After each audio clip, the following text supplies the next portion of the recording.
Introduction. From my experience working with President Akufo-Addo, I can bet my last pesewa that the report of the ad hoc parliamentary committee on the Sputnik V COVID-19 vaccine procurement was just a smokescreen behind which to exonerate and whitewash all the suspected unconstitutionalities and illegalities committed by the government in the procurement contract and payment for the vaccines. Ghanaians must be hallucinating to think that the Minister of Health, whom I have known since our Commonwealth Hall days in the 1970s, would have had the temerity to have executed the Sputnik COVID-19 procurement contract without executive approval by the mother of the government. The President's Bono Region pronouncements on 10 August 2021 constitutes evidence of his interference with the investigatory and adjudicatory processes pending before a supposedly independent and coordinate arm of government, the legislature, before which the suspected Sputnik V corruption affair is currently pending for a decision on the findings and recommendations of the ad hoc parliamentary committee. When I stated the President's interference with the independent performance of the functions of the Special Prosecutor in investigations and prosecution of suspected corruption and corruption-related matters affecting the government and its appointees as the main reason for my resignation, doubting Thomases as usual had no eyes to see nor hear and questioned my judgment. After my resignation, the whole world witnessed how the Anti-Corruption Auditor General, Mr. Daniel Demelivo, was hounded out of office on flimsy grounds for daring to endorse and approve audit findings made by his staff against members of the family. In the President Akufo-Addo government's desperation for vengeance, the EOCO hauled in the Auditor General for alleged procurement malpractices involving the absence of public procurement authority approval in a case in which the Auditor General was clearly not involved in the procurement process or of any breaches thereof. The revenge exacted by the President on Mr. Daniel Demelivo, as an Auditor General exercising the independent constitutional functions assigned to his office under the Constitution as the Auditor General, was a clear interference in the performance of the functions of the Auditor General by the President for making audit findings against members of the family, and yet the doubting Thomases could not again see nor hear. What makes Daniel Demelivo's government-manufactured procurement suspected breaches warranting EOCO harassment different from the government's own breaches of the Public Procurement Act and Article 181(5) of the Constitution in the Sputnik V COVID-19 procurement contract as an international business or economic transaction? When did a thief or an armed robber who steals or robs another cease to be a thief or an armed robber simply by returning part of the stolen or robbed property to the owner?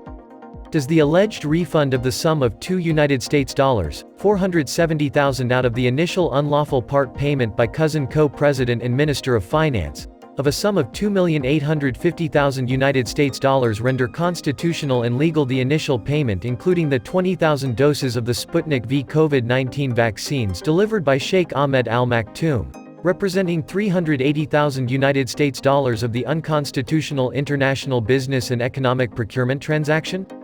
Resolution of the Sputnik vs. COVID-19 Al Maktoum void contract. I have since January 2021 followed the genesis of the Russian Sputnik V COVID-19 vaccine arrangement between the Russian Direct Investment Fund, RDIF, and Orugulf Health Investments, an Abu Dhabi-based company established late last year with close connections to Sheikh Ahmed Dalmuk Al Maktoum, a low-ranking Dubai royal, acting as the chief dealmaker leading to the suspicious deal with the government of Ghana in the purported procurement of Sputnik V COVID-19 vaccines at inflated prices from the Ghanaian public purse that culminated in the constitution by Parliament of a 9-member ad hoc bipartisan committee of Parliament to investigate the matter. Sheikh Ahmed Dalmuk Al Maktoum of Ameri Group LLC fame under the National Democratic Congress, NDC, and the New Patriotic Party, NPP, governments and the controversies surrounding the short-changing of the Ghanaian public purse by public officers for private gain in the power generation sector is well documented to need reminders. See for instance a summation in Timeline. How Mahama's Ameri deal claimed an Akufo-Addo minister, myjoyonline.com, 7 August 2018. The Parliamentary Bipartisan Ad Hoc Committee. But Sheikh Ahmed Al Maktoum's involvement again in the Sputnik V COVID-19 international business or economic transactions procurement contract after the Ameri Group energy debacles that smeared both the NDC and the NPP governments creates a context for appreciating the true nature of the alleged parliamentary engineered bipartisan resolution of the suspected Sputnik corruption and corruption-related affairs by a parliament dominated by the same political parties of known greedy financial affinity with the Sheikh. And it came to pass, that the resolution on the findings and recommendations on the alleged parliamentary bipartisan ad hoc committee report, as I expected, was adjourned sine die with the earliest time it could ever be re-tabled for a plenary decision being October 2021. Any person who has carefully studied how systems of Western-style parliaments and so-called democracies take, we the people, for rabble until election time would understand the underpinnings of the parliamentary action apparently purposively reserved for the last day of its session on Friday the 6th of August 2021. Postpone the day of reckoning with the appearance of disagreement from the two sides in Parliament who were previously associated with the scandalous Ameri Group power transactions, and the rabble will forget the momentum and seriousness of the constitutional infractions involved in the Sputnik V COVID-19 vaccine's constitutionally void procurement contracts. The content of the ad hoc parliamentary committee report, which I have carefully perused, has, expectedly, turned into a partisan political point-scoring contest between the NPP government and the dominant opposition NDC, both on the floor of Parliament and in the media since Parliament went on recess. Just yesterday, the 11th of August 2021, I read on Ghana Web a report attributed to the chairperson of the ad hoc parliamentary committee, Hon. Afenyo Markin, stating that the call for the Minister of Health, Hon. Agyeman-Manu's resignation were far-fetched. The chairperson's position was made in the teeth of the authoritative Balkan Energy and Isophyton SAW cases decided by the Supreme Court in relation to international business or economic transactions procurement contracts in Article 181(5) of the 1992 Constitution. Interventions by the co-president and Minister for Finance. Even before Parliament could receive and deliberate on the ad hoc bipartisan committee's report, the de facto co-president, who is also Minister of Finance of Ghana, announced what from my experience constituted the government's de jure position on the matter, suspected criminality notwithstanding. The Minister of Finance called on we the people, whom the government conceives as rabble, in an interview on Wednesday the 4th of August 2021 on Asas Radio, his family's radio station, to empathize with the Minister of Health for contravening the Public Procurement Act and Article 181(5) of the 1992 Constitution in the unlawful contract executed for the procurement of the Sputnik V COVID-19 vaccines. But it is this same de facto co-president and Minister of Finance who takes responsibility for the order for the payment upon the unconstitutional and illegal Sputnik V COVID-19 procurement contract for this international business or economic transaction without parliamentary approval. Paradoxically, this was the same co-president and Minister of Finance who had himself gotten away with the aborted parliamentary-approved Agyapa transaction upon the exercise of executive veto by his co- and de jure president that resulted in the resignation of the Special Prosecutor in November 2020.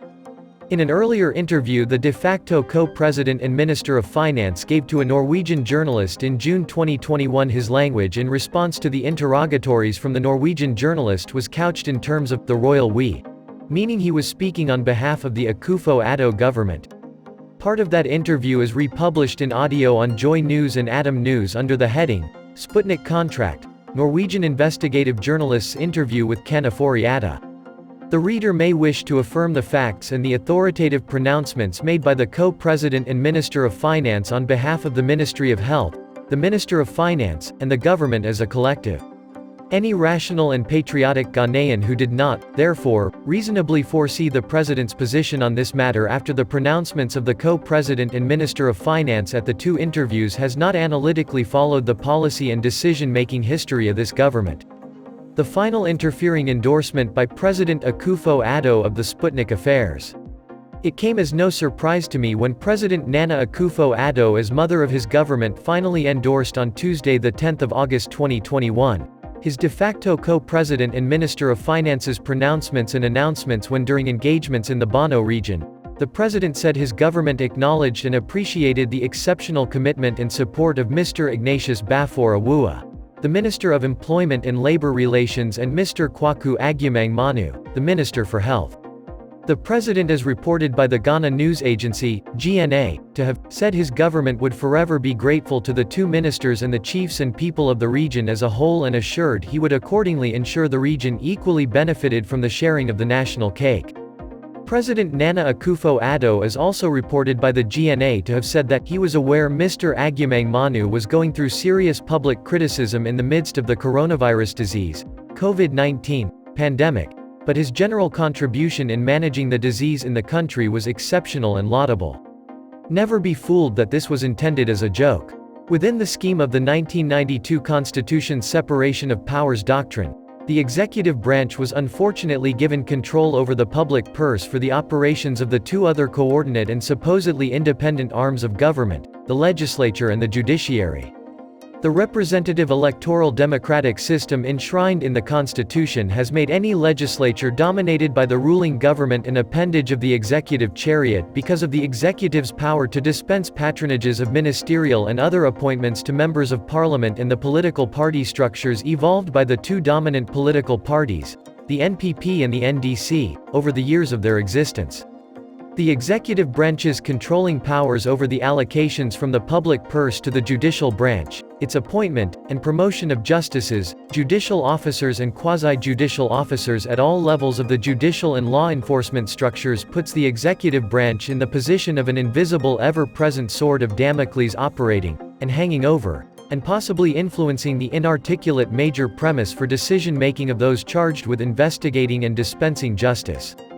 In such a constitutional dispensation, any pronouncement by the President of the Republic adulating any of his appointees who is under investigation for the possible commission of suspected crime, particularly corruption-related crimes, constitute a signal in the nature of a directive first to the President's appointees and members of Parliament from the governing party and secondly, subconsciously to any other government institution to obey the presidential whip contained in the President Akufo-Addo Bono directives to avoid incurring the displeasure and vengeance of the all-powerful executive branch of government, headed by the President.